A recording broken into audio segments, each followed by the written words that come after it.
सूर्योदय न्यूज, आवाज महाराष्ट्राचा। नवले पूल आणि परिसरातील जीवघेण्या अपघाताच्या मालिकेवर उपाय म्हणून येथे एलिव्हेटेड ब्रिज उभारण्यास मंजुरी देण्यात आली। दिल्ली येथे झालेल्या बैठकीत केंद्रीय रस्ते वाहतूक आणि महामार्ग मंत्री नितीन गडकरी यांनी हे निर्णायक माहिती दिली आहे। पुणे बेंगलोर महामार्गावर नवले पुलाजवळ सातत्याने होणाऱ्या अपघातासंदर्भात कायमस्वरूपी उपाययोजना करण्याची मागणी करण्यात आली होती।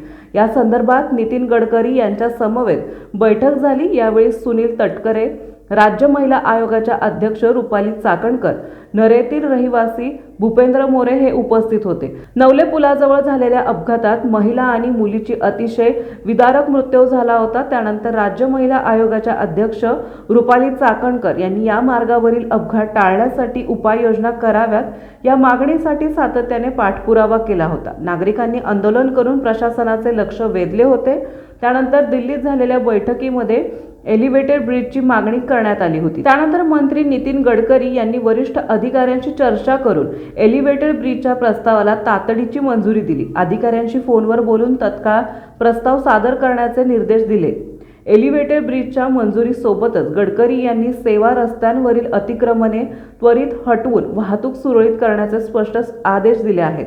संबंधित विषयाची गांभीर्यता लक्षात घेऊन जबाबदार अधिकाऱ्यांनी लवकर कार्यवाही करावी असे निर्वाणीचे निर्देशही त्यांना दिले आहेत। यावेळी बोलताना नितीन गडकरी यांनी सर्व प्रशासकीय प्रक्रिया जलद गतीने पूर्ण करून एलिव्हेटेड ब्रिजच्या कामाला तातडीने सुरुवात करण्याचे आश्वासन दिले आहे।